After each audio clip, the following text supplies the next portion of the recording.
tardes, ¿cómo están? Me presento, mi nombre es Adriana López Puezo. Desde el equipo coordinador y la comisión organizadora queremos decirles que es un gusto darle la bienvenida a este primer encuentro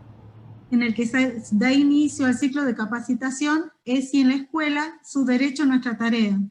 con la finalidad de promover un espacio de aprendizaje y reflexión sobre la educación sexual integral en las 8 escuelas experimentales de la Universidad Nacional de Tucumán. Es propicia esta ocasión para agradecer la presencia del señor vicerrector de nuestra universidad, el ingeniero Sergio Pagani, quien nos brindará unas palabras en esta apertura.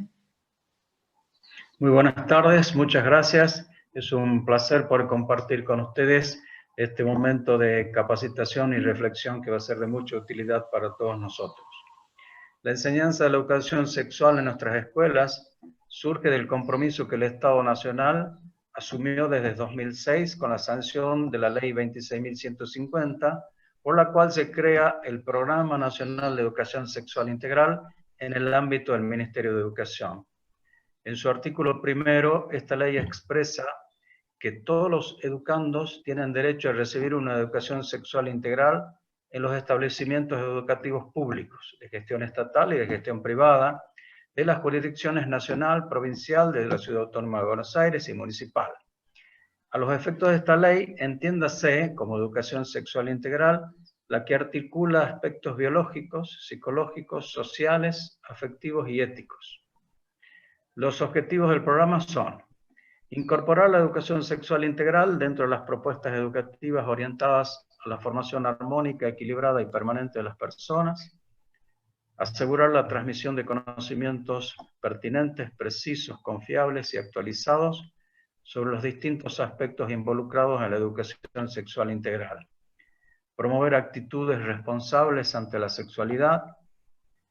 prevenir los problemas relacionados con la salud en general y la salud sexual y reproductiva en particular, y procura además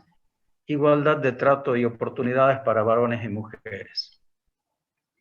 Desde entonces, en nuestro país, distintos pasos se han realizado para avanzar en la concreción de este programa. No ha sido un camino fácil, ni mucho menos un recorrido lineal, sin obstáculos. Por el contrario, ha sido un proceso muchas veces muy resistido, no solo por algunas familias, sino incluso por docentes y hasta por los propios organismos gubernamentales encargados de implementar y garantizar su cumplimiento. En ese recorrido, justo es reconocer que nuestra universidad tempranamente implementó un postítulo sobre este tema y lentamente muchos docentes de nuestras escuelas fueron sumándose al compromiso de incluir la enseñanza de la educación sexual como parte del trabajo en el aula, cuestión que reconocemos, aplaudimos y agradecemos. En 2019, gracias a un trabajo colaborativo entre las distintas escuelas experimentales, se redactó un manifiesto de apoyo a la Ley 26.150 respecto de la implementación de la educación sexual integral en las escuelas experimentales de la UNT, el que fue aprobado por unanimidad en el Consejo Superior, con lo cual nuestra universidad asume el compromiso de enseñar de manera integral y orgánica la educación sexual en niños, jóvenes y adultos en las 8 escuelas experimentales. A partir de allí, a instancia de este vicerrectorado, la Secretaría Académica y del Consejo de Escuelas Experimentales, se estimuló el trabajo de los equipos psicopedagógicos de las escuelas para el diseño e implementación de un curso de capacitación sobre educación sexual integral destinados a las y los docentes de las escuelas. El encuentro que compartimos hoy es producto de este trabajo intenso, creativo, comprometido, que agradecemos profunda y sinceramente.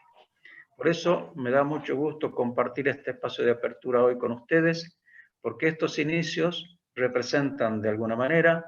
anhelos que se cumplen, proyectos que se concretan, y eso es muy estimulante para todos.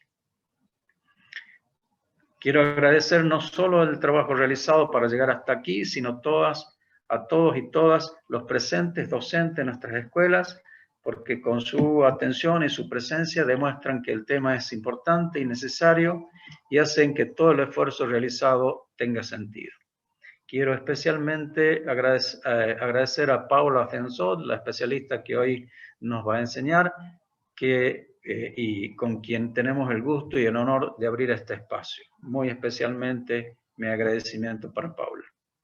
De nuevo, a todos y a todas bienvenidos. Estamos confiados y seguros de que inician una experiencia enriquecedora que aportará para el desarrollo de sus prácticas. Va de suyo que con eso contribuimos a la formación comprometida, consciente y crítica de nuestras y nuestros estudiantes, a quienes nos debemos y para quienes deseamos la mejor educación que podamos ofrecerles. Muchas gracias y buena suerte. Muchas gracias por sus palabras, ingeniero.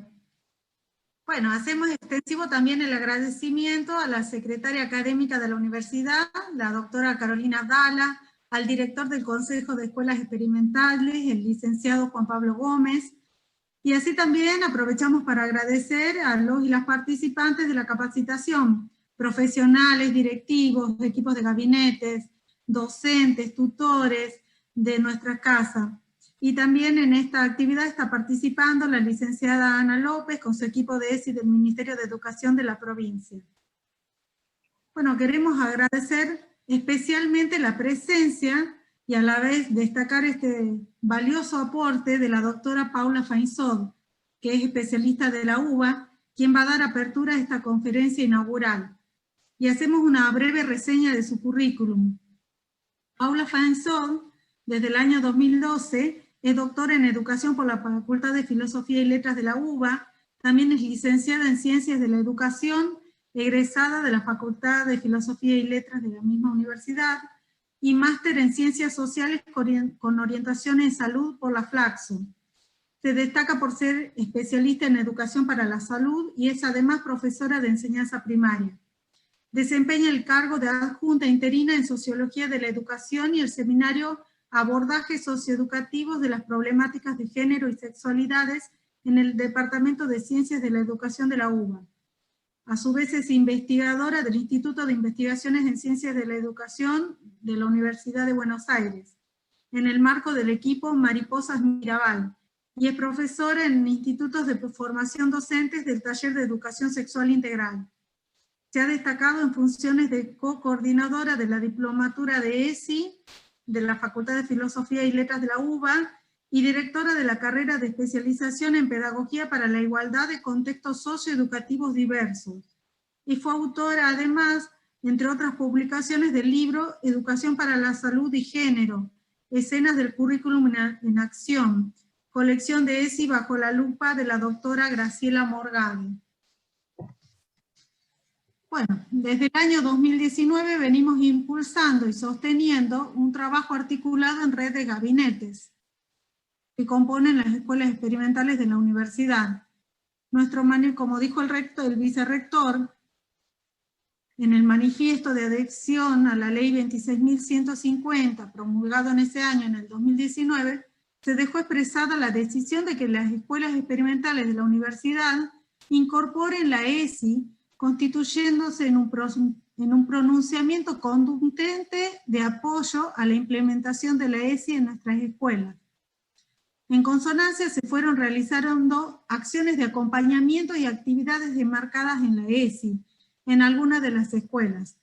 Hoy nos encontramos nuevamente con el deseo de repensar nuestras prácticas, fortalecer nuestra formación y garantizar el derecho a la ESI de los y las estudiantes que integran y habitan nuestras instituciones. Esta conferencia va a consistir en recorrer y brindar una aproximación al corpus de debates, investigaciones, normativas y experiencias en torno a la ESI que potencien y estimulen la construcción de una mirada compartida tendiente a una educación sexuada justa. Una vez que finalice la conferencia, se va a abrir un espacio de intercambio con la doctora. Quienes lo deseen podrán ir realizando preguntas o intervenciones, manifestando sus dudas, sus inquietudes, a través del chat de la videollamada, o luego también pueden manifestarlas oralmente. Les dejamos ahora con la doctora Paula Feinsod.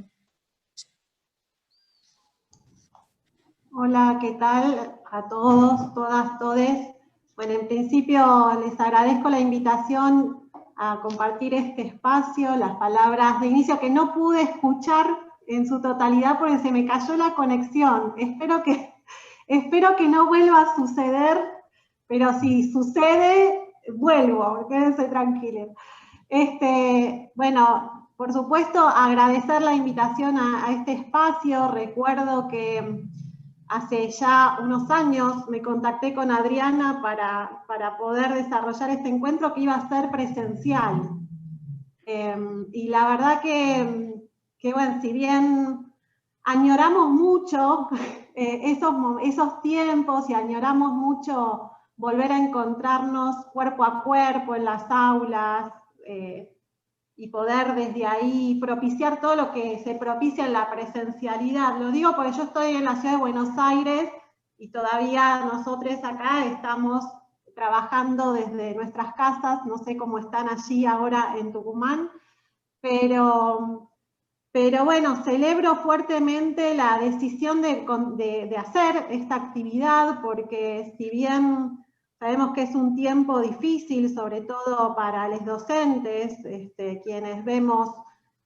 nuestras vidas afectadas, nuestras condiciones de trabajo, pero también desafiando la imaginación día a día para poder seguir continuando enseñando como lo hicimos desde el comienzo de la pandemia, sin abandonar para nada nuestro lugar de trabajo y acompañando a los estudiantes en todo esto.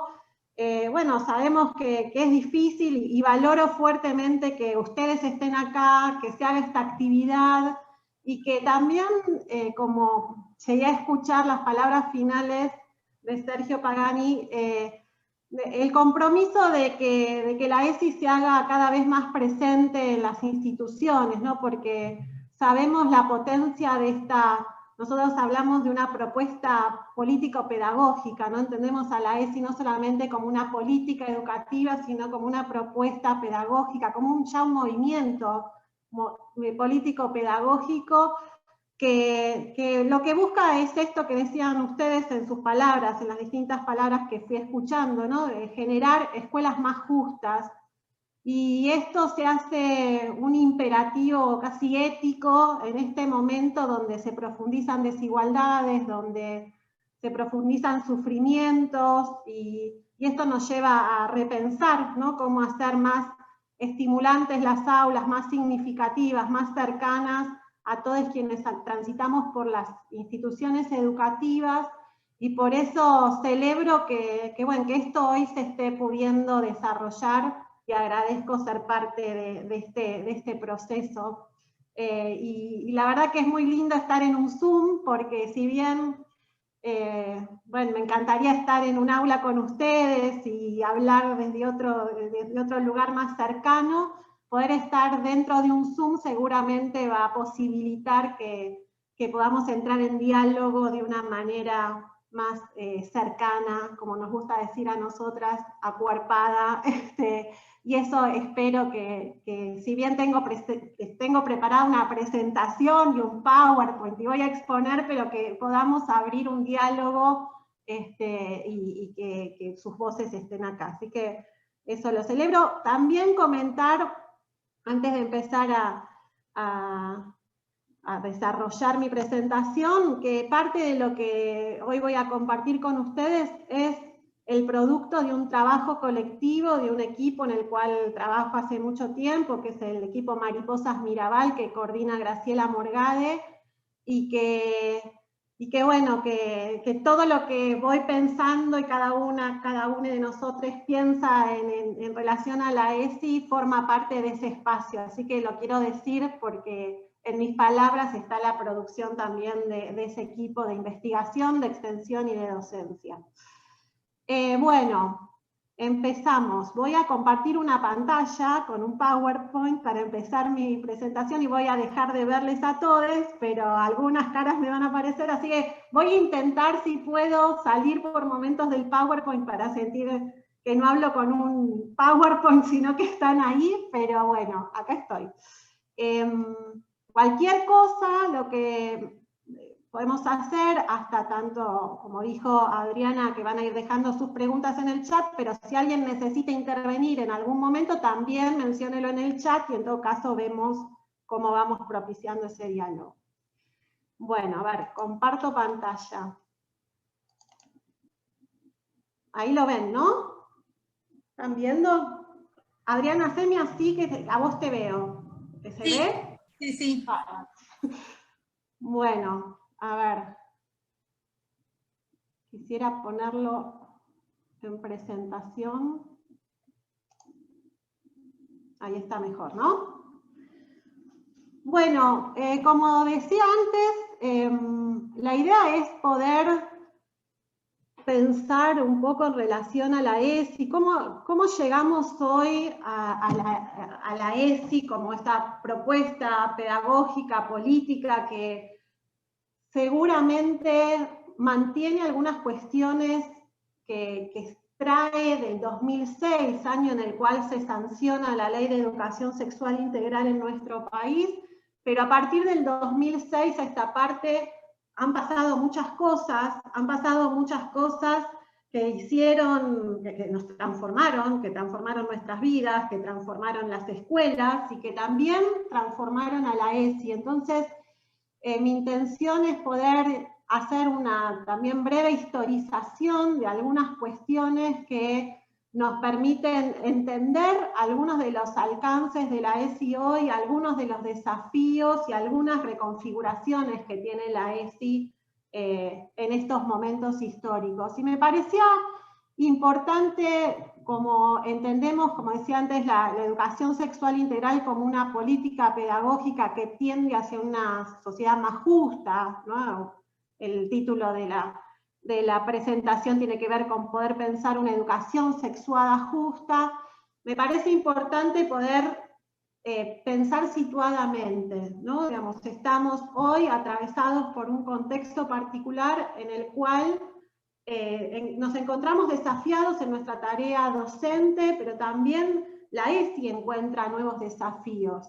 Desafíos en un contexto en el cual, lejos de lo que se hablaba al comienzo, ¿no? Porque yo me acuerdo cuando empezamos a atravesar este proceso de pandemia en el mundo, ¿no? Estaba como la ilusión de que esto nos iba a hacer mejores, ¿no? Que de alguna manera íbamos a salir de estos procesos aprendiendo algunas cuestiones, y lamentablemente lo que vemos es que lo que lleva ya de tiempo esta pandemia, que son un año y un poco más, ¿no? O casi, sí, un año y medio, lo que vemos es que vivimos en un contexto en el cual se agudizan las desigualdades que no son nuevas, ¿no? Pero que sí se profundizan ciertas desigualdades y ciertos procesos en los cuales se ponen en evidencia las formas que toman estas sociedades capitalistas, patriarcales, coloniales, donde, como dice Rita Segato en un texto muy interesante de las pedagogías de la crueldad, se da cuenta de un proceso de dueñidad, ¿no? De una distribución desigual que la vemos hoy, por ejemplo, con el tema de las vacunas, ¿no? Veamos cómo en ciertos países se centraliza la mayor cantidad de vacunas, ¿no? Y en otros países no hay vacunas, ¿no? Digamos, pero también este proceso de dueñidad y de polarización y de desigualdad profunda que se da en estos tiempos, que no es nueva, pero que se particulariza en estos contextos, también se observa en la dueñidad sobre ciertos cuerpos, ¿no? Vemos cómo en estos procesos de pandemia se agudizaron situaciones de profundización de la violencia machista, de los femicidios, ¿no? De las violencias de género, que se agudizan en contextos de aislamiento como los que estuvimos viviendo fuertemente al comienzo de la pandemia, que hacen que en ese proceso que por un lado implica la posibilidad de cuidarse, que es quedarse en el espacio doméstico, algunos ven allí la profundización de procesos de violencia y de desigualdad que llega a el crecimiento y la profundización de los femicidios, pero no solamente los femicidios, sino que también prácticas que entrecruzan con esos femicidios las cuestiones raciales, ¿no? Digamos, vimos cómo en estos tiempos también se agudizaron prácticas racistas, se agudizaron prácticas trans, lesbo, odiantes, ¿no? Odiantes, ¿no? Digamos, vemos toda una serie de procesos que van dando cuenta de la profundización de ciertas desigualdades que, como decía antes, no son nuevas, pero que sí marcan nuevas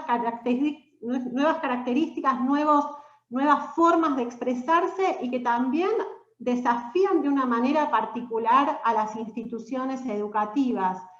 Y ahí entra quizás el lugar de las instituciones educativas en este contexto, ¿no? Digamos, un contexto en el cual el proceso que conlleva, por un lado, una práctica de cuidado que implica la no presencialidad, el no estar en las aulas, va enlazado también a una serie de transformaciones en las cuales no solamente ciertos procesos que viven los estudiantes, que vivimos los docentes también, agudizan ciertas desigualdades de género, ciertas violencias de género, sino que también ese contexto de agudización de las desigualdades implica repensar cómo generar estrategias desde las instituciones educativas que permitan no solamente, digamos, sumando a poder pensar qué implica seguir enseñando en este contexto, cómo generar prácticas de cuidado y de acompañamiento ante estos procesos de transformación de las relaciones sociales, de los lazos afectivos, de las relaciones sexogenéricas que se transforman en el marco de la pandemia y ante las cuales nos encontramos en las instituciones educativas con el desafío de cómo generar reconfiguración de ciertas prácticas, o quizás no, esto lo vamos a charlar un poco hacia el final, pero sí que nos encuentran a las instituciones educativas frente a un nuevo escenario reconfigurado que nos lleva a repensar las estrategias desde donde enseñamos y desde donde acompañamos a los sujetos que allí nos encontramos para poder, en este caso, generar condiciones de mayor igualdad, de mayor justicia y pensando específicamente en lo que atañe a lo que estamos trabajando acá en las sexualidades, en las relaciones sexogenéricas. Digo esto porque en este escenario me gustaba empezar con estas primeras reflexiones porque me parece que en este escenario también se reconfigura de alguna manera o vuelve sobre la mesa fuertemente la ESI, ¿no? Digamos, nosotras creemos como equipo que la ESI es una estrategia político-pedagógica potente para atenuar desigualdades, para atenuar o para generar relaciones de mayor justicia. Y en este sentido entendemos que en un escenario en el cual las desigualdades se profundizan, esta herramienta adquiere centralidad, adquiere potencia, adquiere un mayor sentido, si se quiere. Ahora, también, digamos, muchas veces lo que surge ante esta demanda que se hace más explícita respecto de la ESI en el marco de este escenario, también muchas veces lo que genera en un escenario reconfigurado es, bueno, ¿y cómo hacemos con la ESI en este escenario? ¿No? Digamos, ¿qué sería dar ESI en el contexto de pandemia? ¿Cómo hacemos? ¿No? Y esta pregunta la vamos a retomar, pero sí desde un principio reafirmando y entiendo que compartiendo, porque si estamos todos aquí hoy es porque compartimos esta mirada, es que entendemos que la ESI resulta potente para poder dar cuenta de acompañar estos procesos, transformarlos y generar mejores condiciones en las instituciones que habiliten relaciones más igualitarias, que habiliten acompañar situaciones de desigualdad y de violencia que vivan distintos sujetos que se encuentran en esos espacios. Lo digo así porque me parece que lo interesante es poder pensar allí no solamente a los estudiantes, sino también qué pasa con nosotros como docentes, ¿no? Porque también nosotros como docentes nos vemos afectados por estas transformaciones y también vemos afectada la cuestión del encuentro con otros compañeros o encontrarnos en una institución para poder de alguna manera tramitar lo que nos está pasando, ¿no? Entonces, reconociendo que este escenario resulta de alguna manera y por momentos muy angustiante, incierto, pero también desafiante. Y también me parece que, si bien llevamos muy poco tiempo en esto, y ojalá que se acabe muy pronto todo esto, también hay un saber acumulado en este tiempo, también hay experiencias generadas, también hay estrategias que se desarrollaron desde la ESI, retomando parte de lo que ya de lo que ya había, ¿no? Porque así como las desigualdades se particularizan en este contexto, pero quizás no son tan novedosas, también lo que se advierte es que muchas instituciones que ya tenían desplegadas estrategias vinculadas a la ESI antes de la pandemia, encuentran la posibilidad de una reconfiguración mayor, ¿no? Digamos, y una particularización de cómo seguir trabajando desde la ESI, pero ya con un piso anterior, ¿no? Digamos, entonces, me parece que lo interesante es poder pensar que este contexto en el cual se profundizan las desigualdades, en el cual las instituciones educativas nos vemos desafiadas a poder acompañar y seguir enseñando y con un horizonte de mayor justicia sexual, en nuestro caso, y social, la ESI resulta una estrategia interesante y que necesitamos seguir repensando varias cuestiones en torno a ella. Cuando yo doy cuenta de esto, de que hoy la ESI, cómo se piensa la ESI en este contexto particularizado,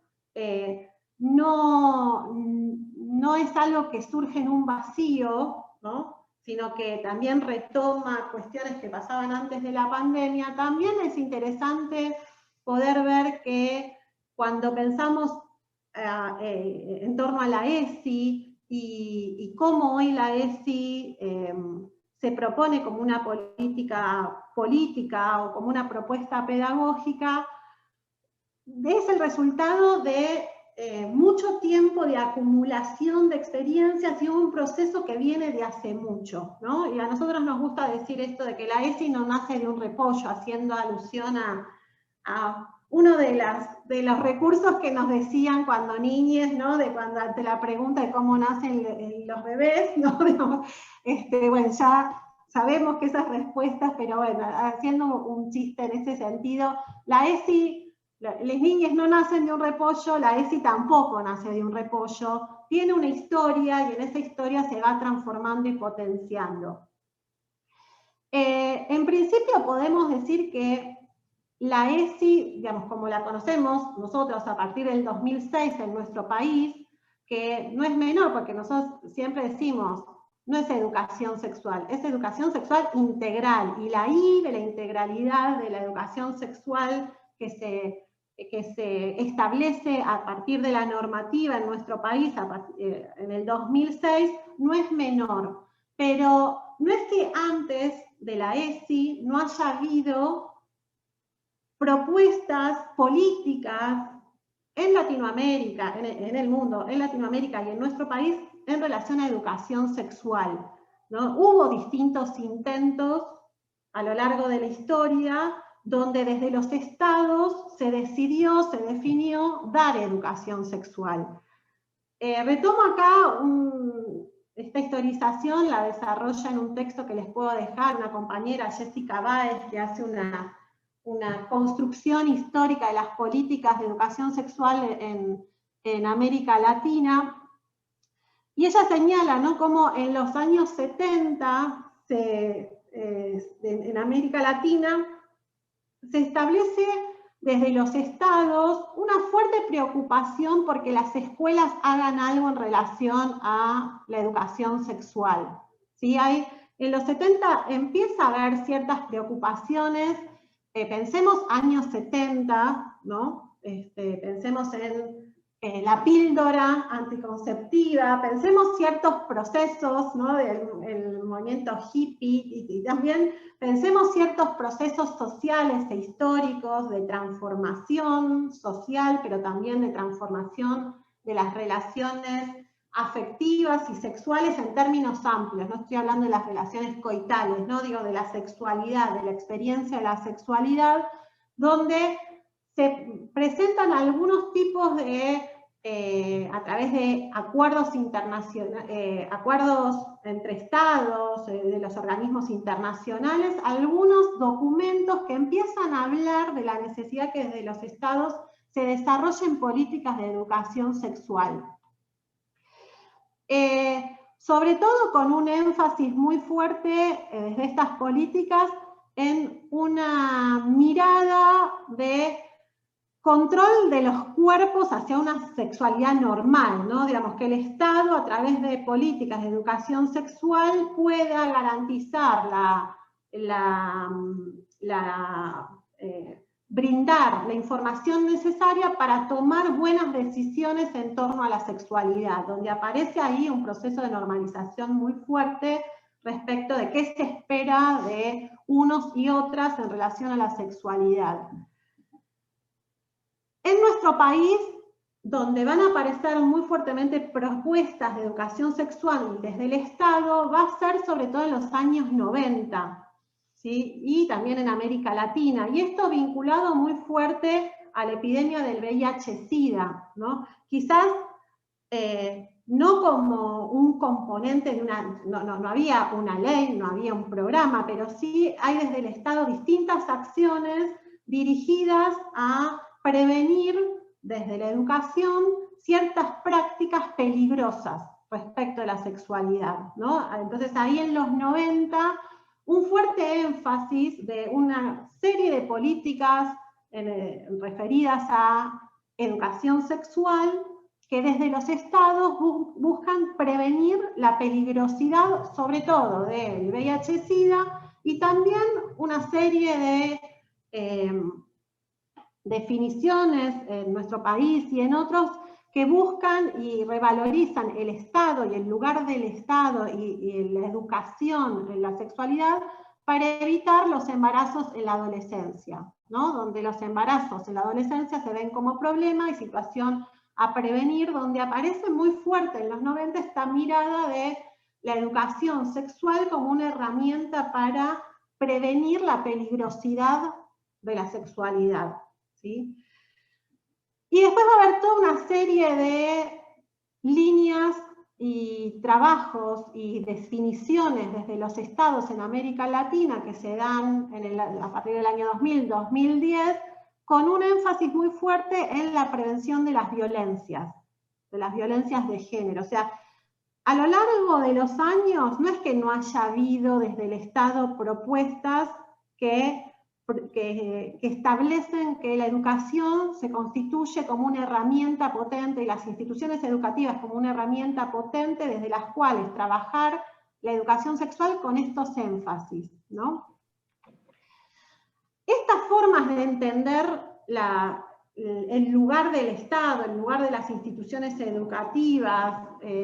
frente a la sexualidad y con distintos énfasis, fue tomando en América Latina distintas formas.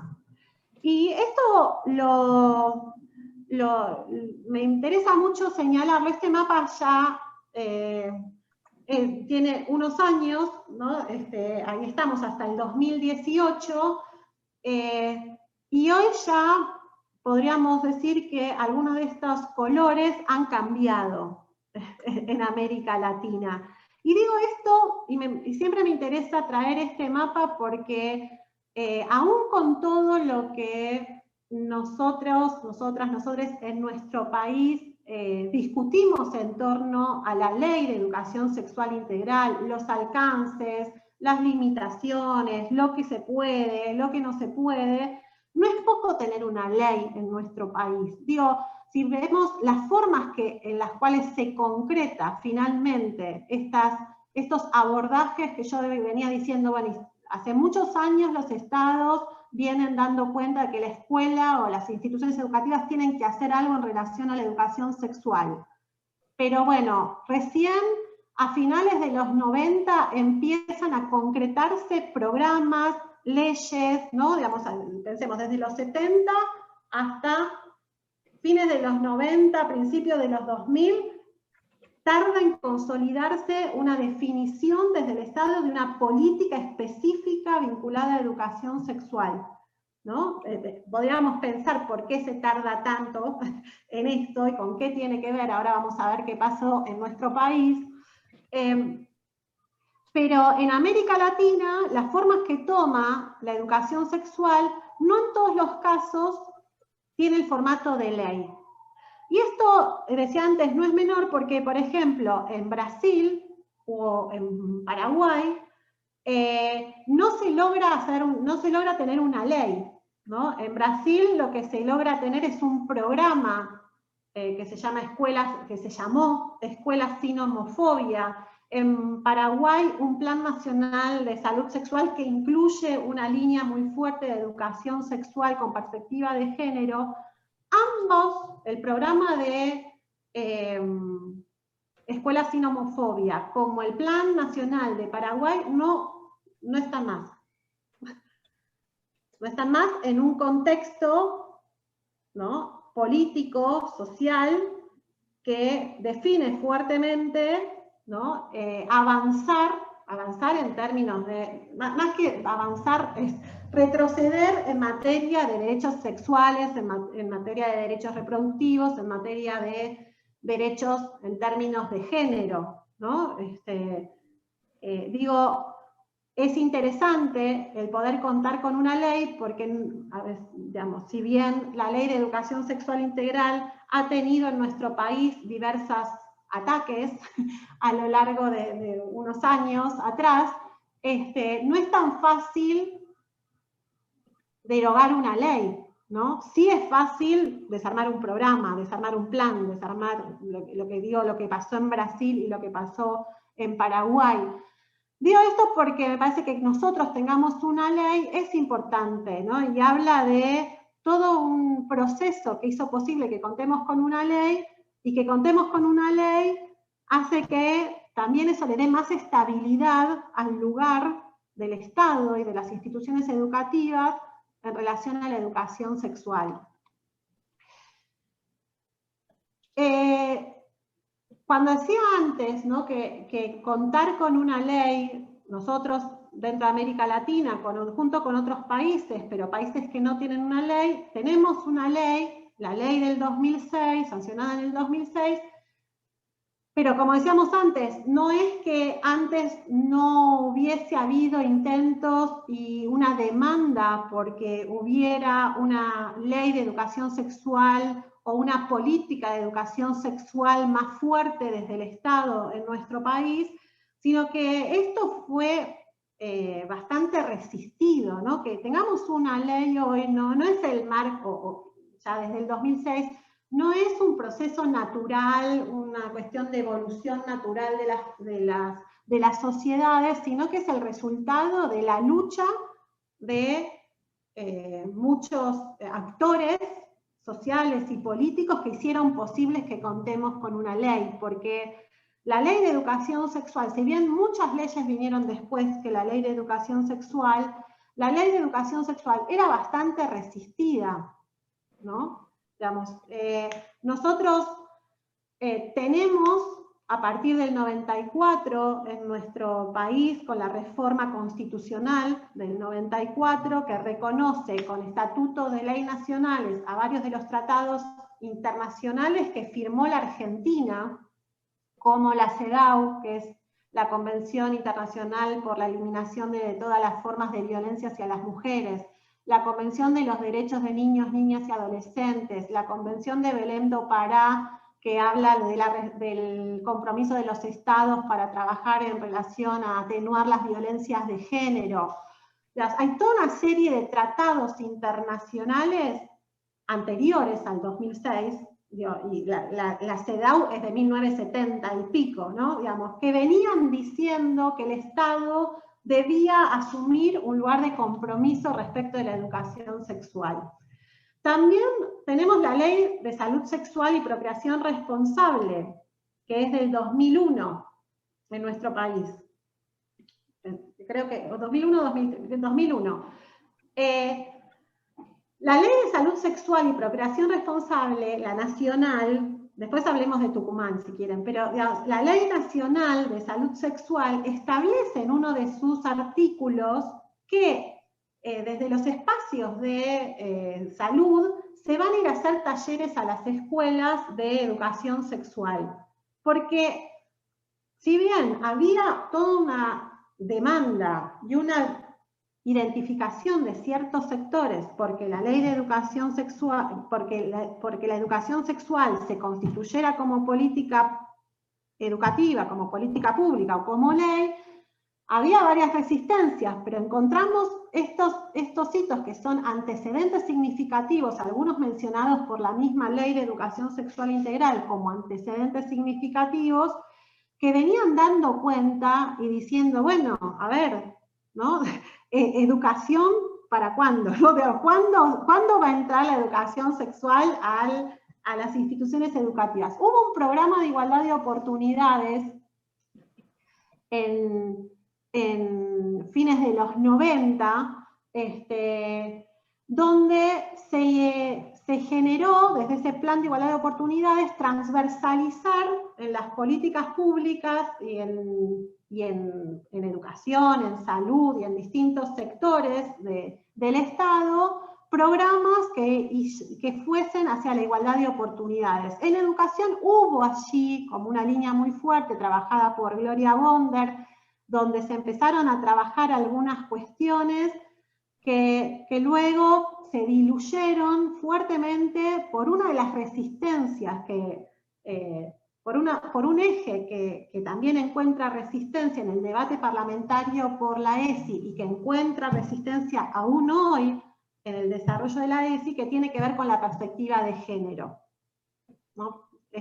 Uno de los ejes muy resistidos en torno a la educación sexual. Digo esto porque hay una serie de antecedentes y de situaciones que en nuestro país venían dando cuenta de que algo debía generarse desde el espacio educativo en torno a la educación sexual. Hasta que, bueno, en 2006 se abre el debate parlamentario, ¿no? Donde hay distintos proyectos que se presentan en relación a la educación sexual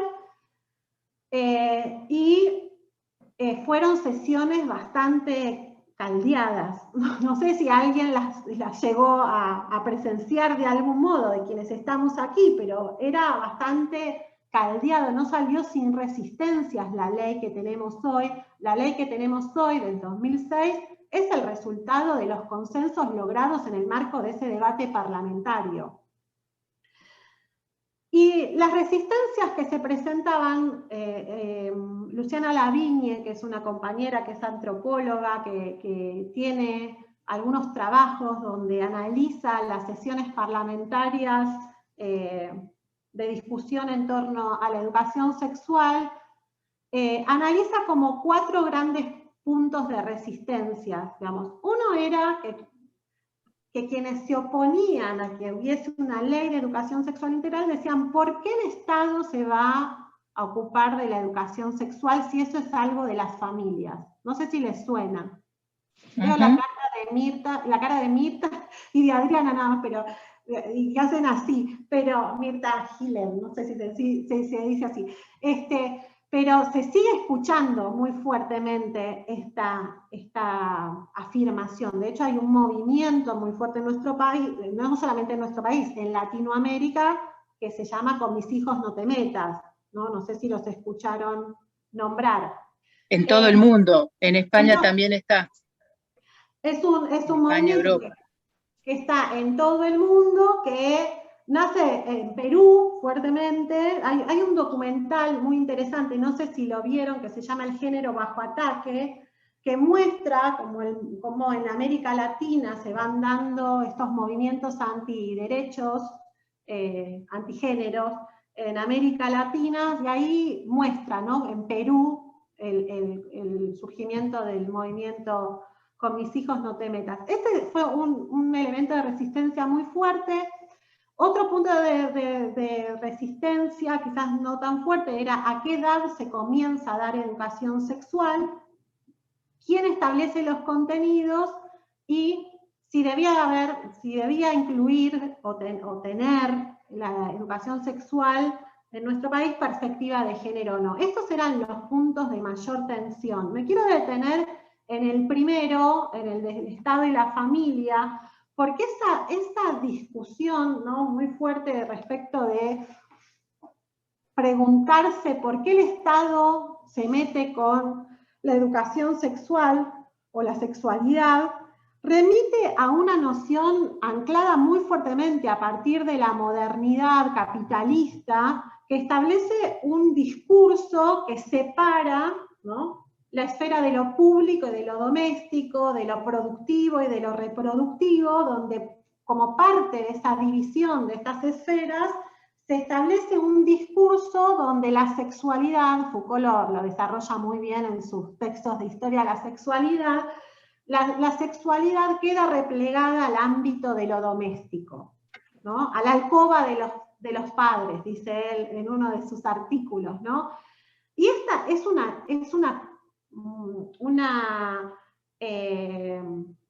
una argumentación que estuvo muy fuerte en el 2016, en el 2006, y que se sostiene hoy fuertemente, ¿no? Digamos, quienes dicen, bueno, ¿por qué? ¿Por qué el Estado se va a meter allí si el Estado nada que ver con esta ilusión donde pareciera que la sexualidad solamente queda replegada al espacio de las familias, de lo doméstico, de lo íntimo, invisibilizando todo, ¿no?, todo el arco de instituciones que participan en la producción de la sexualidad, ¿no? Acá yo pongo, bueno, los juguetes, los cuentos, el mundo de los productos culturales, los medios de comunicación, las novelas, ¿no?, digamos, que insisten todo el tiempo, aunque pareciera que no dicen nada de la sexualidad, en una mirada de la sexualidad binaria, un binarismo jerárquico, ¿no?, digamos, una mirada binaria donde se mantienen, aunque reconfigurados de alguna manera, ciertos estereotipos que conllevan desigualdades, ¿no? El ejemplo más claro es Mr. Músculo, que ahora, ¿no?, limpia el baño un varón, pero es un varón que nos explica cómo limpiar el baño a las mujeres que no sabemos, o las novelas, ¿no?, donde si bien hay ciertas cuestiones que se transforman, siguen siendo novelas donde las mujeres parece que por lo único que sufrimos es por la pérdida de los amores y nunca por pérdida de trabajo, ¿no? Digamos, como hay ciertas cuestiones que podemos advertir y que ya hay toda una serie de trabajos y de investigaciones que se encargaron en mostrar que lejos de ser neutrales, las instituciones sociales participan en la producción de los cuerpos sexuados. Y que no solamente participan en la producción de los cuerpos sexuados, sino que en esa producción de los cuerpos sexuados se establece y se impone una normatividad que lleva a desigualdades, ¿no? Digamos, porque lo que nos preocupa es esto, porque lo que nos preocupa no son las diferencias, lo que nos preocupa es la desigualdad. Y lo que advierten muchas investigaciones es que lejos de esa ilusión de que el Estado no se metió con la sexualidad y la sexualidad es el lugar de las familias, podemos ver todo el despliegue de todas las instituciones en las cuales reitera cierta normatividad que en esa insistencia de esa norma conlleva desigualdades. Y la escuela no está por fuera de eso, ¿no? Nunca estuvo por fuera de eso. Hay un libro de Graciela Morgade que se llama Toda educación es sexual, ¿no? Y que da cuenta de esto, de que la escuela, desde que es escuela, participó en la producción de los cuerpos sexuados. En las distintas, y ahí hay un montón de investigaciones desde distintas perspectivas, inscriptas en una mirada crítica, analizan, ¿no?, el currículum oculto, nulo y explícito, conceptos que manejamos, ¿no? Digamos, cualquier cosa pregunten, pero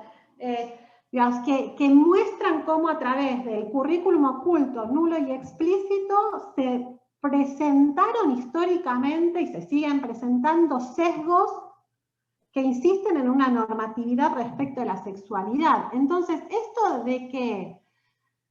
la sexualidad es ¿por qué el Estado se va a meter con la sexualidad? ¿Por qué nos lo preguntamos cuando se está discutiendo una ley de educación sexual integral y no nos lo preguntamos antes? Porque como decimos nosotros, digamos, el Estado siempre se metió con la sexualidad y la escuela también se metió con la sexualidad. Lo que viene de alguna manera a potenciar la educación sexual integral, la ley de educación sexual integral, es a poner en tensión, a mirar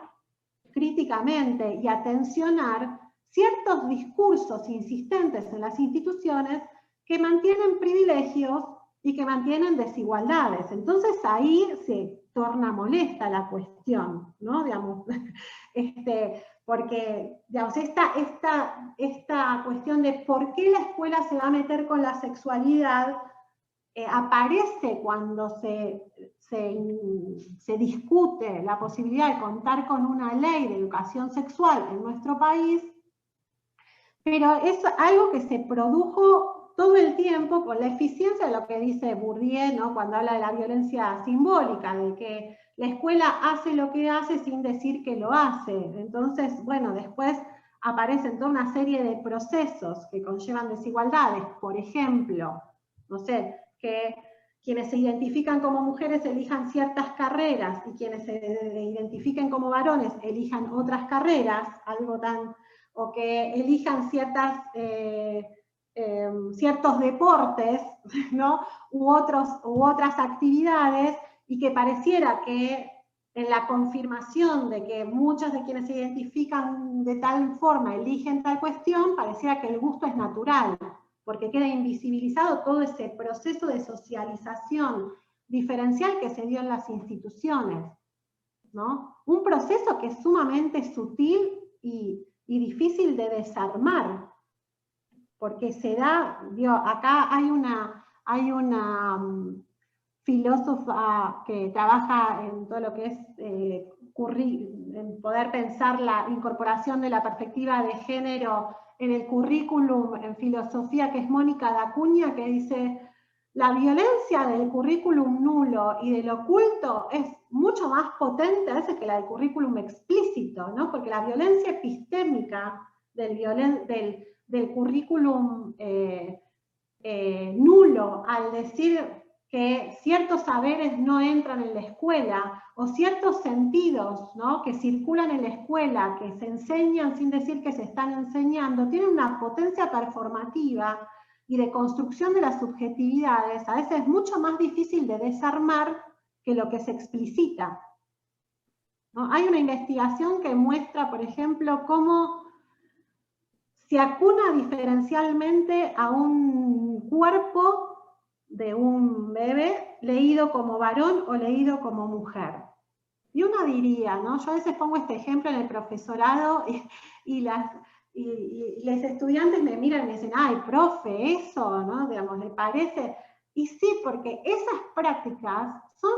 dificilísimas de desarmar y son las que se nos hacen cuerpo y que no entendemos por qué nos sonrojamos respecto de algo. Y podemos hacer años de terapia, leer a Foucault, leer a Judith Butler,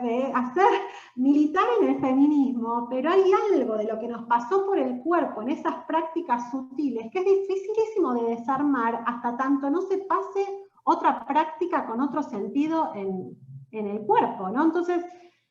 lo que muestran muchas investigaciones, y mostraron muchas investigaciones del campo socioeducativo con perspectiva de género, es esto que la escuela nunca fue neutral ni es neutral en términos sexogenéricos, sino que siempre a través de distintos mecanismos, distintas prácticas, que podríamos hacer un ejercicio acá, de ir a nuestra propia historia e identificar escenas en las cuales podamos decir, bueno, allí hay una práctica que nos está marcando sexogenéricamente, ¿no? Y seguramente aparecerán las filas, aparecerán los guardapolvos, aparecerán muchas cuestiones que, aunque transformadas hoy, ¿no? Porque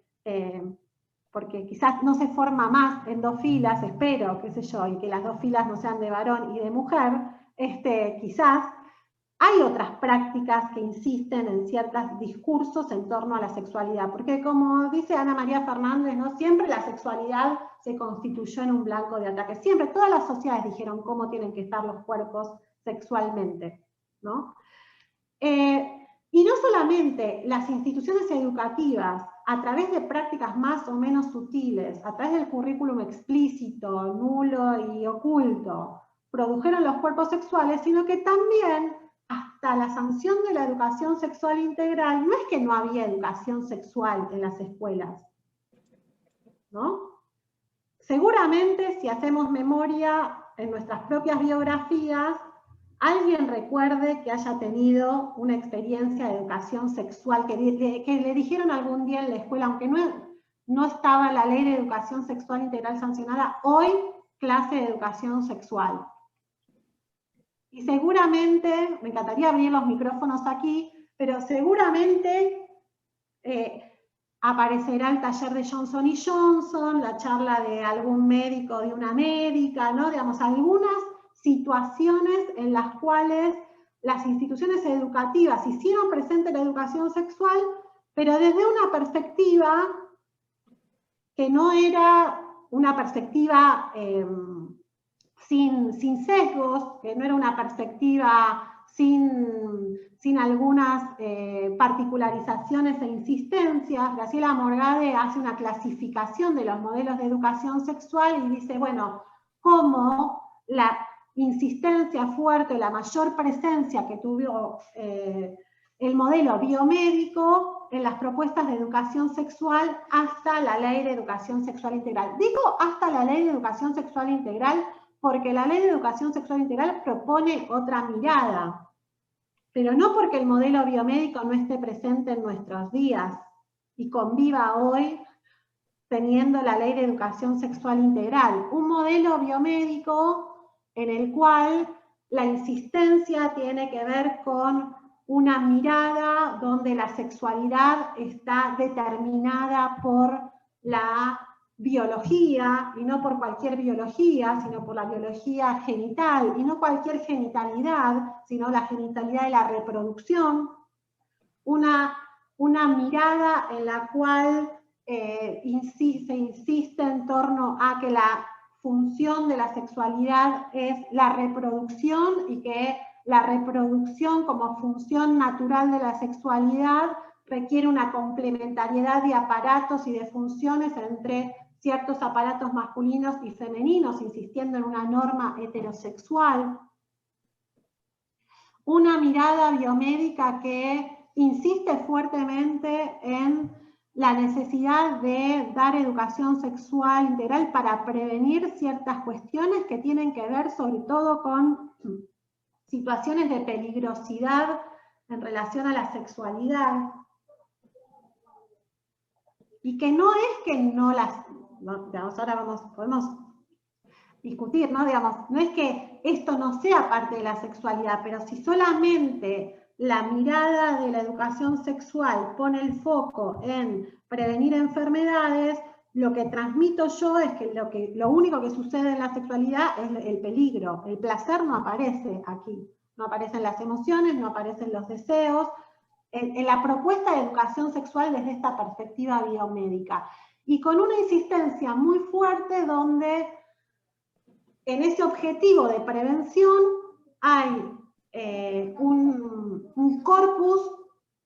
que es el que vale, que es la información científica, que hay alguien que la tiene y alguien que no la tiene, y ese que la tiene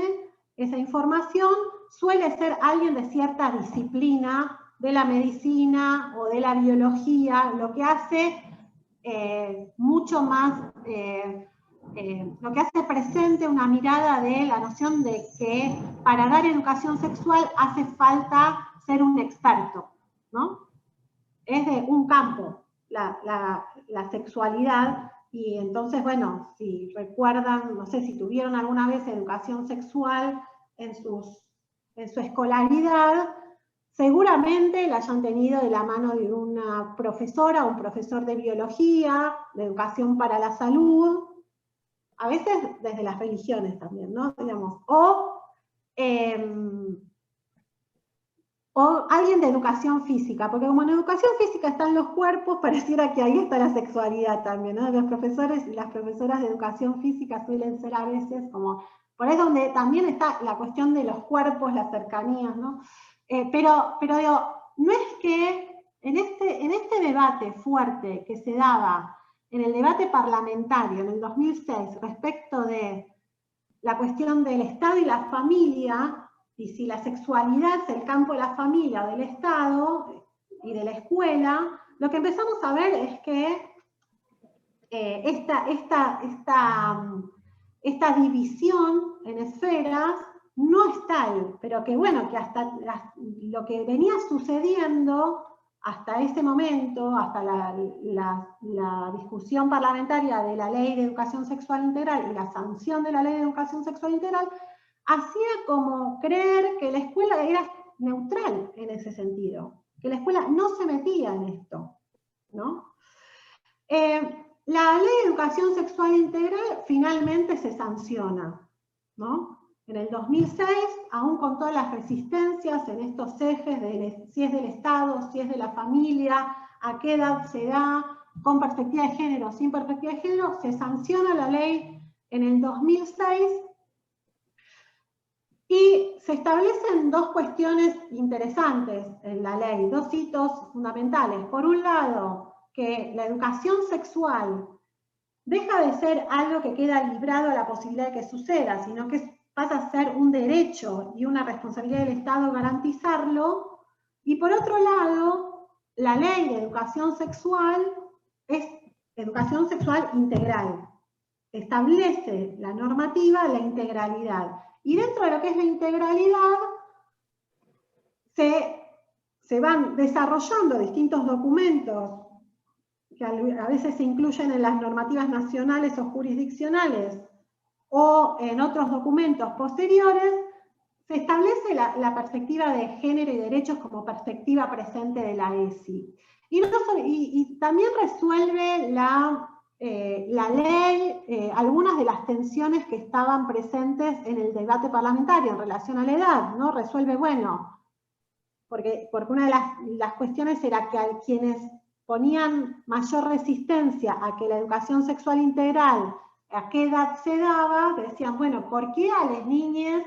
de nivel inicial? Si la sexualidad empieza a los 12, 13 años, cuando empieza la posibilidad de la reproducción, que también es parte de lo que a veces sale, ¿no? en lo que escuchamos, ¿no? ¿Por qué les vamos a enseñar a las niñas el nivel inicial de ESI, de las relaciones coitales, ¿no? Como si la sexualidad refiriera solamente a la genitalidad, pero digo esto, que no es que eso nace de un repollo, sino de un discurso fuertemente presente a partir de la modernidad capitalista, eurocentrada en el mundo, que refuerza esa noción de que la sexualidad refiere a la reproducción, ¿no? Digamos, no es que la gente no entienda, digamos, sino que está atravesada por ese discurso hegemónico, ¿no? Entonces, ver a las niñas como sujetos sexuados, bueno, es todo una cuestión a desafiar respecto de una mirada hegemónica que insiste muy fuertemente en que la sexualidad empieza con la genitalidad y con la posibilidad de la reproducción. La ley, en ese sentido, tensa esta perspectiva y dice, bueno, la educación sexual integral se da desde el nivel inicial hasta el superior no universitario, en la formación docente, y en las escuelas de gestión estatal y privada, en todas las jurisdicciones, y con la perspectiva integral. Más allá de la normativa y de todo lo que supone, no más allá, porque digo, tener la ley y que la ley diga esto no es poco, porque justamente permite reconocer a la educación sexual como un derecho y defender este derecho en todos los lugares, entonces no es poco contar con una ley. Nosotros sostenemos que la ESI propone varios giros, ¿no? Y que propone un giro político, propone un giro epistemológico y propone un giro pedagógico. ¿Van bien? ¿Van aburridas? Yo veo a 3 por eso. En términos de giro político, lo que podríamos pensar es que la ESI establece una revuelta, de alguna manera, en esto que decíamos antes, ¿no? Pasa a ser un derecho y desde ahí una responsabilidad del Estado garantizarla, ¿sí? Pero también, desde este giro político que propone la ESI, lo que aparece allí como un giro político que trae la normativa y la posibilidad de contar con una propuesta de educación sexual en las instituciones educativas es que habilita una mirada crítica, la perspectiva integral de la educación sexual que incluye el enfoque de derechos y de género ratificado en la resolución 340 del año 2018 en nuestro país. Lo que viene a decir es que la educación sexual tiende a una mirada crítica que pone en tensión esas prácticas, esos sesgos presentes en la educación, presentes en las instituciones que conllevan desigualdades en términos sexogenéricos. Por eso, de alguna manera, la ESI resulta tan disruptiva y tan resistida. Porque en ese giro de la integralidad, y lo vinculo con la integralidad, porque la integralidad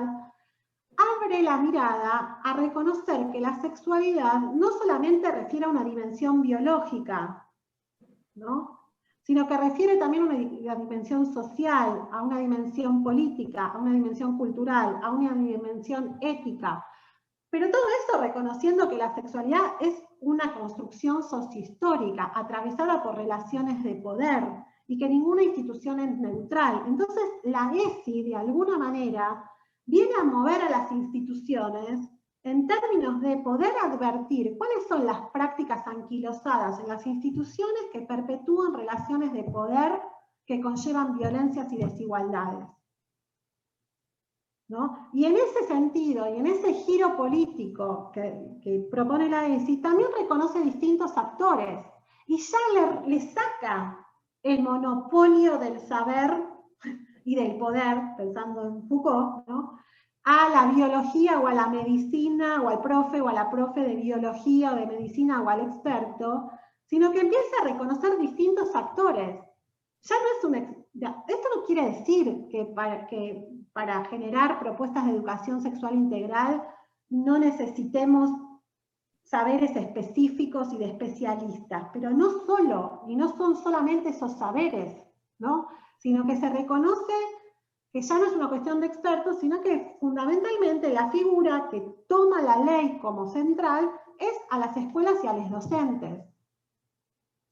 No es ya el laboratorio o el médico que viene a dar el taller de ESI, sino que la ley interpela a la institución, interpela a los docentes como actores centrales para el desarrollo de la ESI. Y no solamente a los docentes y a las escuelas, sino que también en términos de giro político, la ESI incluye a las familias como actores, incluye a otras instituciones, pero las incluye no como actores que definen la ESI, sino como unos actores con los cuales se trabaja en pos de la ESI, y que la función de la ESI es el trabajo con la comunidad educativa,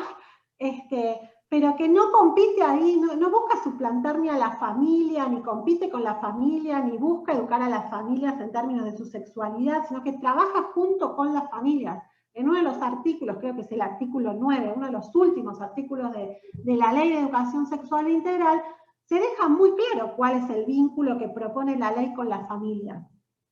Y otro de los giros políticos que propone la ESI, no tanto quizás en la normativa, aunque en la normativa lo reconoce como antecedente porque reconoce la Convención Internacional de Derechos de Niños, Niñas y Adolescentes, pero en todo lo que implica el desarrollo posterior de esta política pública y de esta propuesta pedagógica, es que pone en el centro a niñas, adolescentes, a los estudiantes como sujetos de derechos también, ¿no? Como actores a incluir para poder pensar esta política pública. Por supuesto que en términos políticos y en términos de giro político, la Ley de Educación Sexual Integral del 2006 no es lo mismo que hoy, la ESI, digamos, es la misma ley, el texto es el mismo, sigue vigente y ese es el texto de la ley, pero la ley hoy y la ESI hoy habla con toda otra serie de hay un juez que se llama Rosansky, no sé si lo conocen, que dice, la Argentina tiene un plexo normativo muy potente en materia de derechos sexuales y de identidades de género, porque si leemos a partir de la ley de violencias contra las mujeres, la ley de matrimonio igualitario, la ley de identidad de género, la ley Micaela, la ley de IBE, ¿no? Digamos, sancionada el año pasado, toda una serie de leyes que forman un plexo normativo que tienden a ver, sobre todo, la responsabilidad del Estado en garantizar en el derecho de todos, todas y todes a decidir autónomamente sobre nuestros cuerpos y nuestras sexualidades, y la responsabilidad de las instituciones de garantizar los mecanismos que hagan posible esto desde la especificidad que tiene cada una de las instituciones, lo que vemos que la ESI fue un giro político en el 2006, pero que hoy, en diálogo con todas estas leyes, también implica pensar qué implica la ESI hoy en diálogo con la Ley de Identidad de Género. Porque si bien muchas veces, no sé, después abriremos un espacio de diálogo, pero muchas veces se le critica a la ley, a los lineamientos de la ESI que el Consejo Federal de Educación establece en el 2008, a los materiales del Programa Nacional de Educación Sexual, cierto binarismo, ciertas insistencias allí binarias y de invisibilización de las diversas formas de vivir las sexualidades, tenemos la Ley de Identidad de Género, que no estaba en el 2006. Y en el 2006 no se hablaba, porque se estaba discutiendo otra cosa. Pero hoy tenemos esa ley para agarrarnos, para poder hacerla combinar con la ESI, porque la ESI forma parte de ese plexo normativo, ¿no? Entonces digo, el giro político que establece la ESI, y por ahí hasta podríamos pensar, no se puede hacer esto en ciencias sociales, ¿no? Pero entendemos que esto es un proceso que va enlazando algo con lo otro, ¿no? Digamos, hoy estamos a un día de cumplirse 6 años de la primera marcha de Ni Una Menos, ¿no? Y una de las fuertes proclamas de los estudiantes, las estudiantes en el Ni Una Menos era, sin ESI no hay Ni Una Menos, ¿no? Porque entendemos que la ESI se enlaza a todo este plexo normativo, y no solamente se enlace ese plexo normativo, sino que el enlace con ese plexo normativo, que implica un giro político para pensar que las escuelas tenemos que hacer algo respecto de esto, llega también a un giro, a una demanda pedagógica de cómo lo hacemos, ¿no? Bueno, ¿cómo es que desde las instituciones educativas hacemos que se enlace esto? Por eso decimos también que la ESI no solamente establece un giro político, sino, después quiero ir como un poquito, pues para que tengamos tiempo de preguntas y de intercambios, pero un giro político, sino también un giro epistemológico, ¿no? Porque la ESI no solamente establece la educación sexual como un derecho, establece actores con quienes trabajar para hacer efectiva la educación sexual integral en las escuelas, establece que hay que dirigirse hacia marcos de mayor justicia y de igualdad y atenuar las desigualdades, Y también propone un giro epistemológico en tanto que la ESI abre una nueva mirada sobre las sexualidades, como decíamos antes, digamos, las sexualidades de la noción de la integralidad dejan de pensarse como biológicas, hay puse biológico natural, porque hay una insistencia muy fuerte de pensar lo biológico como naturaleza, ¿no? Si quieren después lo seguimos hablando, pero se pone en tensión esta noción de que la sexualidad es un hecho natural. Digo, y que biológico, digamos, lo nombro ahí porque si bien no se trata de negar la dimensión biológica, no se trata de negar la dimensión corporal, porque una es sexualmente con un cuerpo. Una es sexualmente con un cuerpo, y ese cuerpo también implica una anatomía y una anatomía genital. Ahora, el cambio de paradigma que propone la ESI es que no es esa anatomía genital la que define quién estoy siendo yo sexogenéricamente, ¿no? Estoy siendo con un cuerpo, no se trata de negar lo biológico, no se trata de negar el cuerpo, pero el cambio de paradigma respecto de cómo se pensaba o cómo se piensa desde las miradas biomédicas, biologicistas, la sexualidad, tiene que ver con una ruptura desde las perspectivas que sostienen que la sexualidad es biológica, es natural, por ser natural es universal, es individual y revierte a la peligrosidad. Como decíamos antes, la ESI desde la integralidad reconoce las sexualidades como sociohistóricas, las sexualidades como plurales, no hay una única manera de estar siendo sexogenéricamente, hay diversas formas que implican también diversas formas de disfrute y de placer, y que también implica peligrosidades, y que esas situaciones conllevan desigualdades. O sea, se cambia la mirada epistemológica de cómo se piensan las sexualidades. Y pensando ese cambio de perspectiva respecto a de la mirada sobre las sexualidades, y al pensar las sexualidades como una experiencia que refiere o que está condicionada por distintos aspectos, conlleva también a reconocer que los saberes que se ponen en juego en la sexualidad no tienen que ver solamente con la información, que sí, por supuesto que la información es necesaria para tomar decisiones autónomas, la información es un derecho, la información científica es necesaria y es un saber que tenemos el deber de comunicar y de hacer disponible en las instituciones educativas, pero la integralidad y esta mirada y este giro epistemológico respecto a las sexualidades también reconoce que hay otros aspectos que se ponen en juego como saberes al momento de vivir la sexualidad. Están los sentimientos, están los valores, están las relaciones de género, hay toda una serie de dimensiones que es necesario tematizar y problematizar y que forman parte de los saberes que se ponen en juego al momento de vivir las sexualidades. Digo esto porque este giro epistemológico nos lleva a giros pedagógicos, ¿no? Digamos, a decir, bueno, si la sexualidad tiene un aspecto social, tiene un aspecto afectivo, tiene un aspecto ético, ¿alcanza solamente con dar información de cómo funciona el cuerpo en sus órganos? ¿Alcanza esto para tomar una decisión autónoma sobre la sexualidad? ¿O hay otras dimensiones que se ponen allí en juego? Entonces,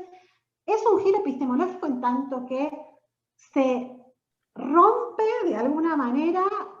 o se hace una revuelta epistémica en términos de que se reconocen distintas fuentes de saber.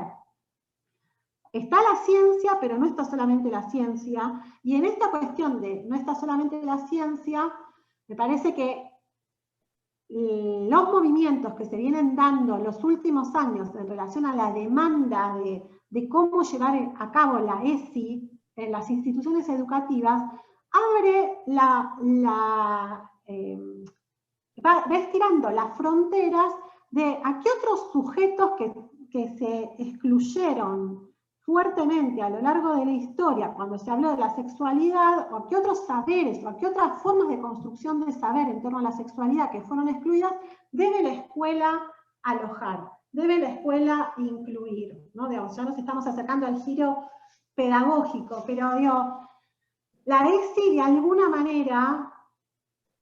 en este giro epistemológico, reconoce que hay distintos campos de saber que deben entrar en diálogo, hay distintos sujetos de saber, y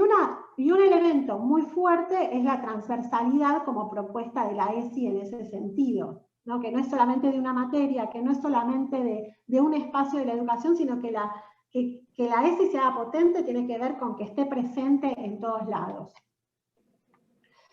Esto entonces nos lleva a un giro también pedagógico en torno a la ESI.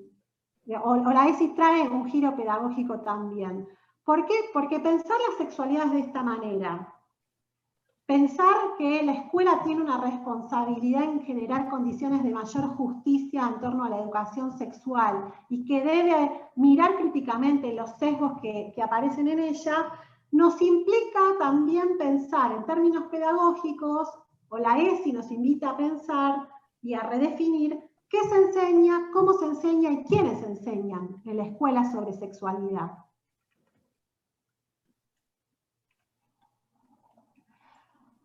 En este qué se enseña, más allá de contar, como decía antes, con lineamientos curriculares que seguramente ustedes los conocen, y toda una serie de documentos que tenemos para ver qué es lo que hay que enseñar,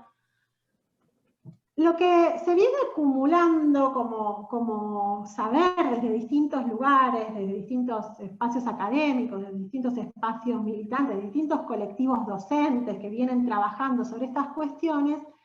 es que no solamente es poder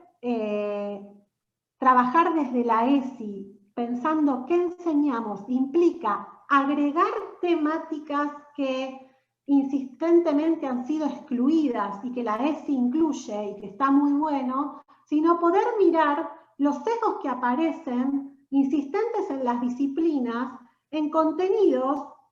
que parece que no dicen nada de la sexualidad y dicen mucho de la sexualidad, ¿no?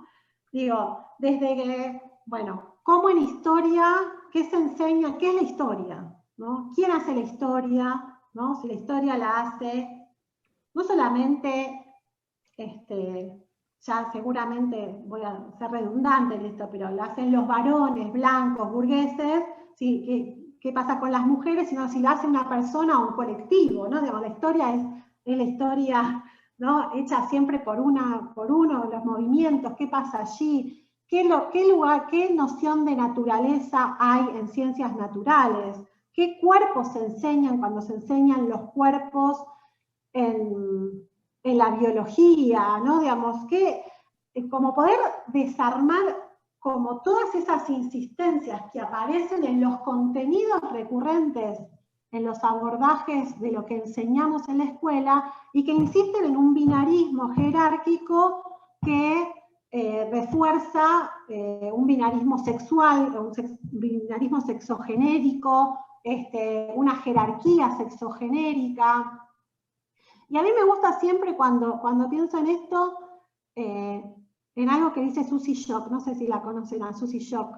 es una artista trans, y ella dice, de no hacer el rinconcito de la diversidad, ¿no? Digamos, hoy vamos a hablar de esto que estaba excluido en el currículum y que está buenísimo, ¿no? Que se incluya y que no se siga excluyendo, pero como rinconcito, sigue siendo el rinconcito. Hay una pedagoga que se llama Guasira López Loubro que dice hay que queerizar el currículum. ¿Cómo mover al currículum en sus estructuras, en sus formas, en sus clasificaciones, en las categorías que proponen para desarmar ciertos binarismos, para desarmar ciertas lógicas que van más allá de la inclusión del contenido en un día? Porque si yo hago el día de el respeto a las diversidades, pero después en biología, cuando trabajo los cuerpos, trabajo que hay un cuerpo de mujer y de varón. Y el cuerpo de mujer es con vulva y el cuerpo de varón es con pene, ¿no? Y no puedo pensar que cuando trabajo los cuerpos, hay cuerpos con vulva y hay cuerpos con pene, pero no necesariamente el cuerpo con vulva es de una mujer y el cuerpo con pene es del varón, sin ni siquiera explicitarlo.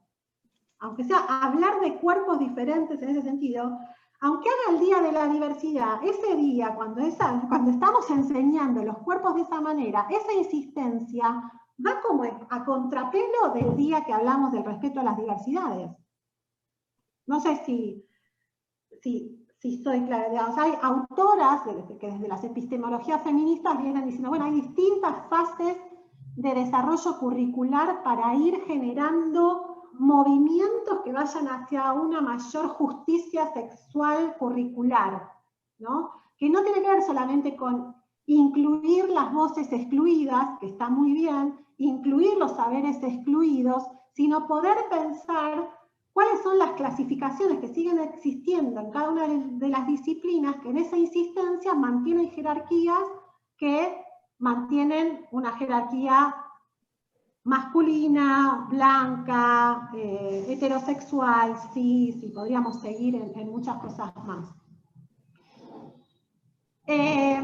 No voy a desarrollar estas dos cuestiones, pero también en qué se enseña, qué lugar se da para problematizar y para incluir las emociones y los deseos en los contenidos que abordamos. Y acá todo un tema sobre la inteligencia emocional, que si quieren después en el intercambio lo vemos, pero digo, ¿qué pasa con algunos contenidos que aún hoy siguen siendo excluidos y que hacen a la vida y a las sexualidades de quienes transitan por las instituciones educativas y que sería interesante incluir y seguir repensando en qué se enseña? Pero no solamente la ESI propone un giro respecto de qué se enseña, sino que también propone un giro de cómo se enseña, en términos de que propone abrir de alguna manera o abre en esto de la propuesta pedagógica a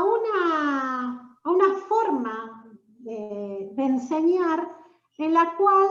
se puedan poner en interrogación ciertas obviedades respecto de lo que se enseña en la escuela y cómo se enseña. Digo esto, hay una autora que se llama Deborah Britzman que dice cómo generar en la escuela un encuentro genuino que posibilite ir a estimular la curiosidad, a buscar nuevos saberes que vayan más allá de un ping-pong de preguntas y respuestas donde los docentes preguntamos algo que ya sabemos la respuesta, los estudiantes saben qué pueden preguntar o no y saben qué tienen que responder. El ejemplo más claro para mí de esto se pone en evidencia en el buzón de las preguntas en las escuelas. Una técnica que parece sumamente innovadora y sumamente interesante para... Perdón, se fue mi hijo, por eso lo estaba saludando. Interesante para que los estudiantes se animen a preguntar cosas que no se animarían a preguntar de otra manera, pero las preguntas que aparecen son casi siempre las mismas. Y no tiene que ver por una cuestión de la psicología evolutiva que hace a los intereses propios de las chiques, sino que los chicos saben qué pueden preguntar y qué no se puede preguntar en la escuela. Y esa cuestión, ¿no?, de qué se puede preguntar y qué no se puede preguntar en la escuela, ¿no?, ¿cómo nos animamos a desafiarla y a desestabilizarla? Digamos, por supuesto que abrir la posibilidad de que otras preguntas aparezcan nos mueven como docentes, porque nos mueven en un lugar donde, yo me acuerdo cuando empezaba a trabajar en capacitación docente en ESI, el mayor temor de los docentes era, ¿y si me preguntan algo que no sé, qué hago? Si me preguntan algo de mi intimidad, ¿qué hago? ¿No? Bueno, si es de tu intimidad, vos tampoco le vas a preguntar la intimidad a las chiques, entonces vos podés decir, bueno, esta es mi intimidad, no voy a hablar. Y si hay algo que no sé, bueno, ¿qué pasa con la autoridad docente? ¿Cómo se construye el lugar docente? ¿No? y cómo la ESI viene a reconocer en este punto que los docentes sabemos cosas en relación a las sexualidades y hay cosas que no sabemos, y está muy bien que no las sepamos, porque, digamos, en el sentido de que lo mejor que nos puede pasar es que nos sorprendamos de ciertas cosas y los estudiantes se sorprendan de tantas otras y que lleguemos a nuevos saberes, ¿no? ¿Cómo generar, digamos, uno de los giros pedagógicos que abre la ESI o que resultan estimulantes para ir hacia una educación sexual más justa, y un giro pedagógico que nos propone la ESI es cómo abrir de alguna manera ese encuentro que se genera en el aula que permita de alguna manera salir en esos discursos normalizadores, cerrados, que ya tienen un lugar de llegada y que puedan ir hacia otro lugar. A mí me gusta en ese sentido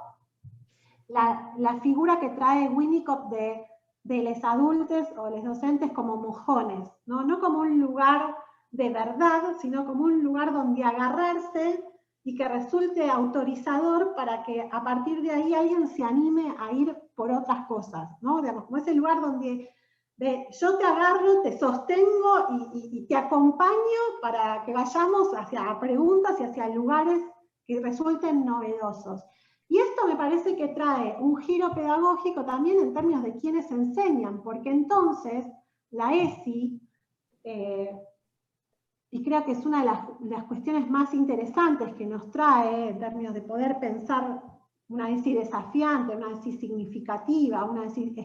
estimulante, que vaya hacia una mirada crítica, es que nos reconoce a todos quienes estamos aquí o en un lugar de construcción de saber, como sujetos de derechos, como sujetos de deseos y también como sujetos de saber,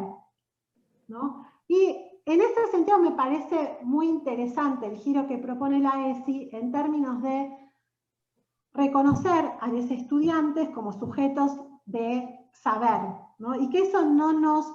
amedrente como docentes, sino que nos estimule de alguna manera a un encuentro genuino, significativo, donde nos reconozcamos con distintos saberes, y esto no quiere decir caer en un relativismo, ¿no? Donde todo saber vale, sino que, bueno, que podamos desde los saberes que cada quien tiene en relación a la sexualidad, a construir nuevos saberes, ¿no? Y a construir nuevos saberes desde el encuentro, desde el repensarse, desde el poner en tensión, de buscar distintas fuentes, de discutir, de debatir, ¿no? Pero desde un lugar donde todos los saberes puedan tener lugar y donde y también nos reconozcamos como sujetos de deseos quienes estamos allí, en tanto que la ESI permita de alguna manera en el trabajo desde el que se enseña y cómo se enseña, que cada quien pueda ir encontrando en ese proceso del cual participa de enseñanza y de aprendizaje en torno a la ESI, ir encontrando libremente y en un marco de respeto quien desea estar siendo, ¿no? Me parece que uno de los desafíos fuertes de la ESI tiene que ver en este giro pedagógico, en no pedagogizar la sexualidad, sino de poder generar desde la educación sexual integral espacios educativos que permitan esto, que cada quien desde el acceso a conocimientos, pero al encuentro con otros y a poder repensar y a poder pensar críticamente y a poder dar cuenta de cuáles son las relaciones de poder que se juegan allí y los valores que se tienen, ir llegando a un lugar de mayor autonomía en la toma de decisiones de quienes quieren cada quien estar siendo.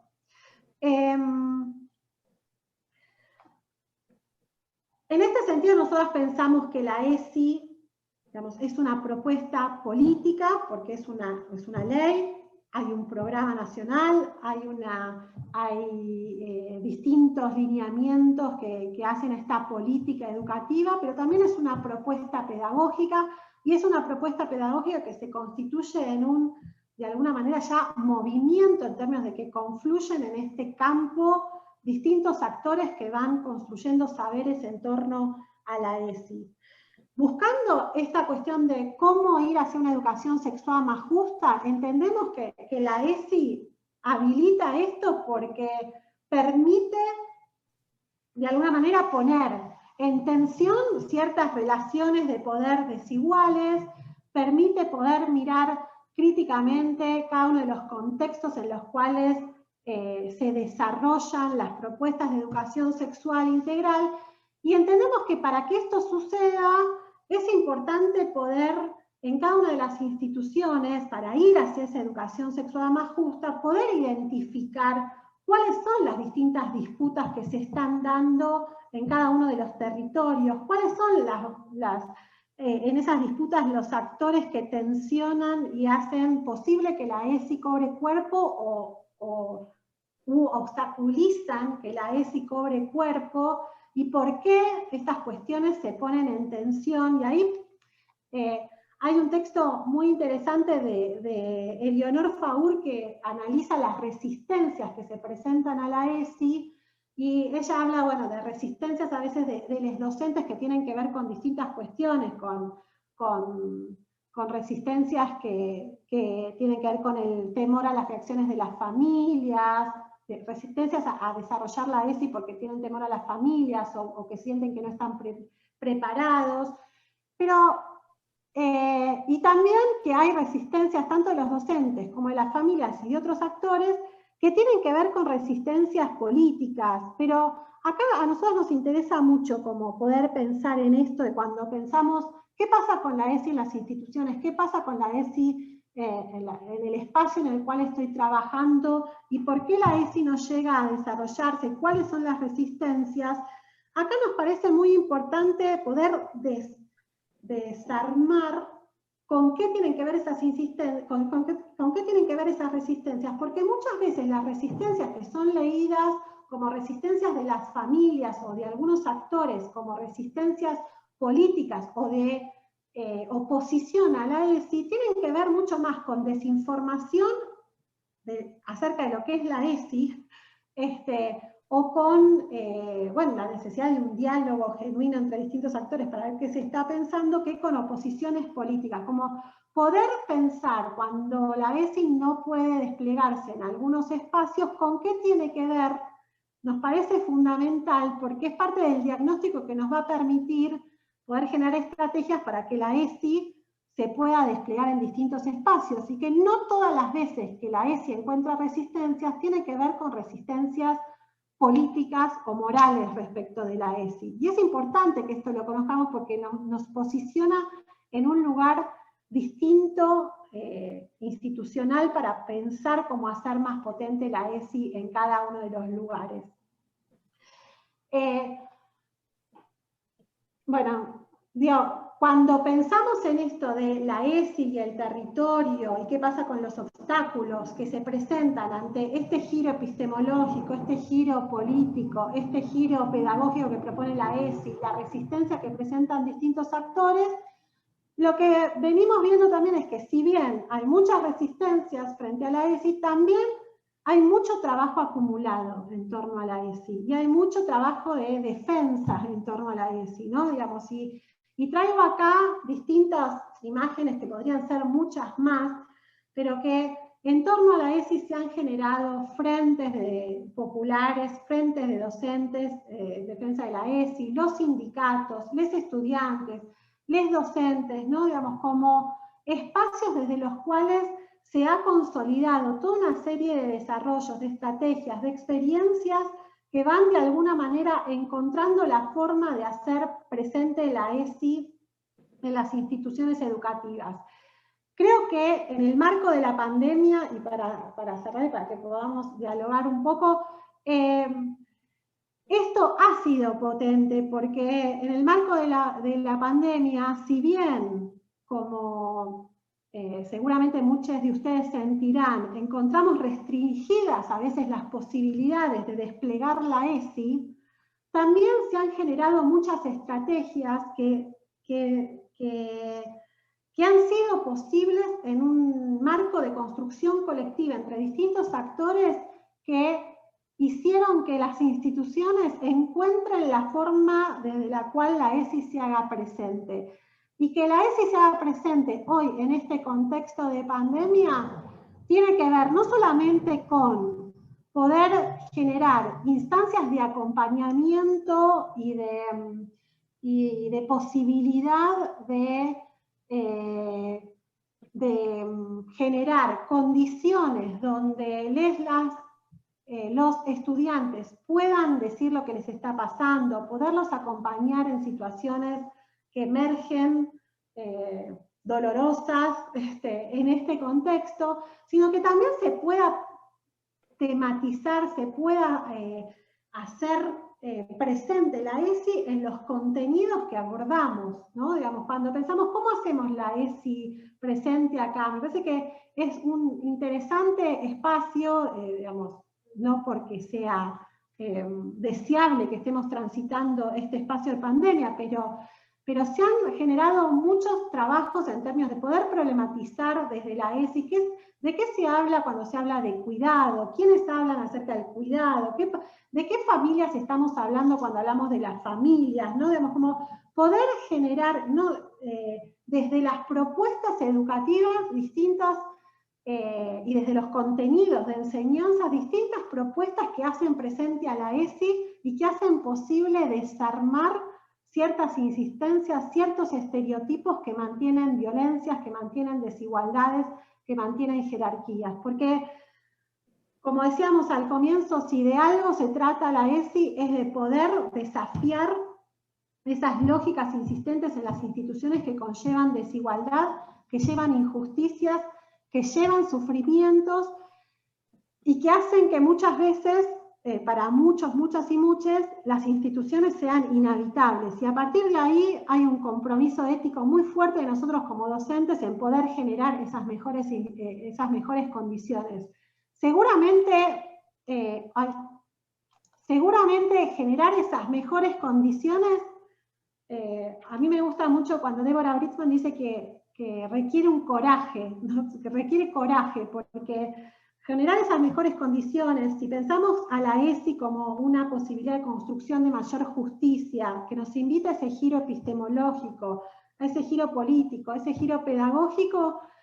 lleva a un coraje personal porque nos lleva a enfrentarnos a lugares que quizás no nos animamos, ¿no? Digamos, pero también a un coraje institucional, porque muchas veces estas cosas que queremos hacer chocan con instituciones resistentes para poder hacerlo, ¿no? Entonces, creo que hay algo que nos vienen enseñando los movimientos y que venimos diciendo quienes trabajamos en ESI, que ante ese coraje, pero también ese compromiso ético, hay algo que sabemos respecto a la ESI, que es que la ESI será colectiva o no será. Y de la única forma en que la ESI va a poder hacerse presente y generar mayor justicia es en esto, en lo colectivo, en ir pensando con otros, en ir con el que se anima y con la que no se anima, ¿no? Digamos, y ir arrimando y en ese arrime ir construyendo saberes que no están hechos, que está todo por desplegar, aunque hay mucho hecho, ¿no? Digamos, pero está todo por desplegar en términos de buscar esa mayor justicia que solamente va a ser posible y va a ser emancipatoria en tanto que habilite el encuentro con quienes estamos en un espacio específico, ¿no? Digamos, colectiva y situada, porque si no de otra manera la ESI va a ser difícil que sea significativa para quienes estemos ahí.